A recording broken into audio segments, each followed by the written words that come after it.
Hey guys, so a bunch of you asked about my teaching setup. The little video I posted on Reddit before. So I'm just doing a little explanation of my workspace and how I get my classes done online. So here's my desk. Let's go.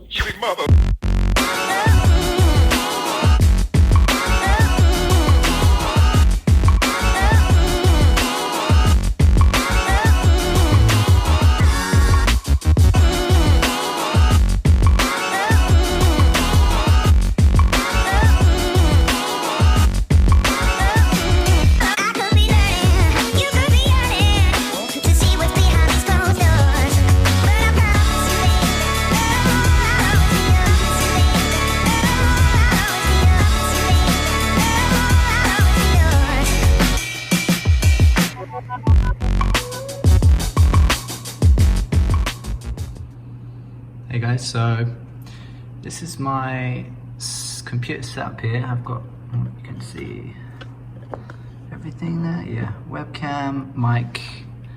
The best way to teach these online classes is to have a second monitor. This one is like a Wacom tablet and I can like draw on it and stuff, which is really awesome. But if you don't have that, like any second monitor will do.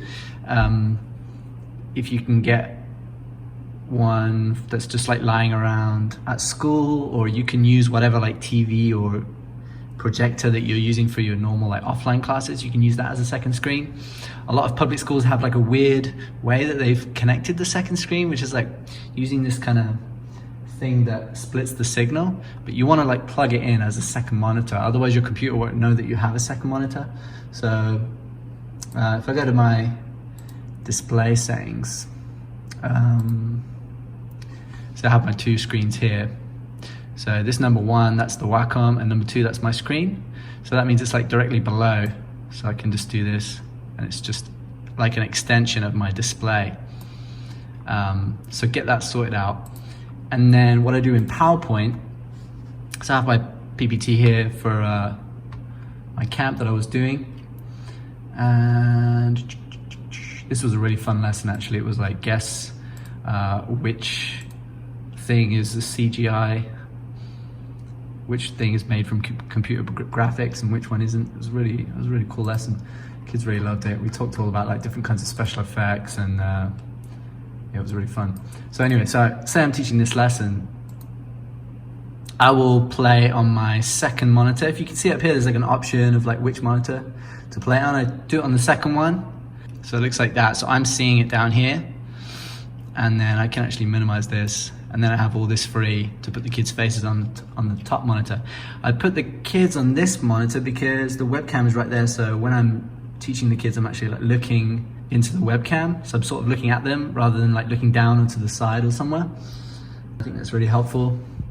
So let's see Zoom. This is Zoom. First thing, click this box, use dual monitors. Start your meeting, or whatever it's scheduled. And if you're using two monitors, it'll actually give you these two windows. Don't worry, one of them is gonna just become the second screen share.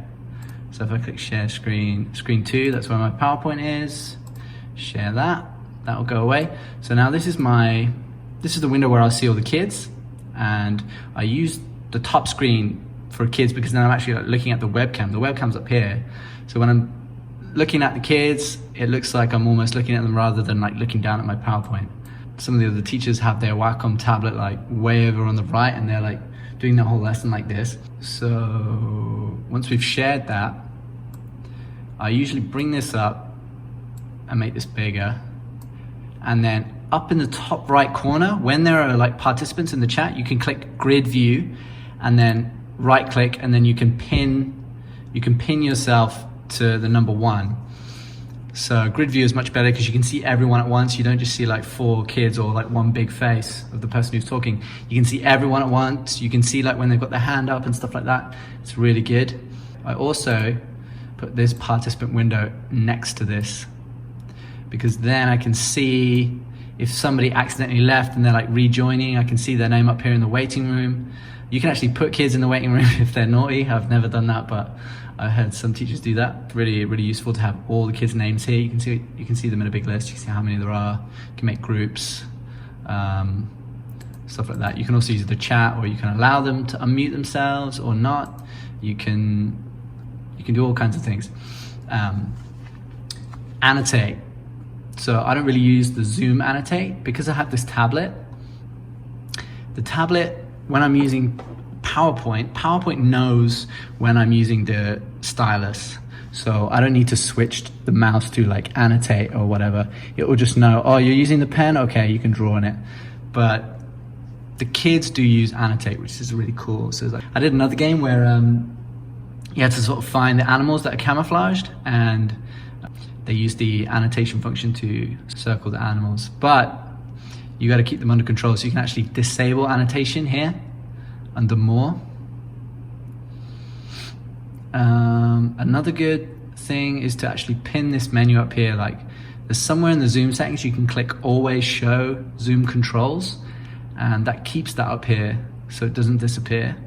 So it's really easy, because otherwise you have to like bring your mouse up here, wait for it to drop down, and then find your options. There's also the chat here, which I disable sometimes. Anyway, that's it. That's Zoom.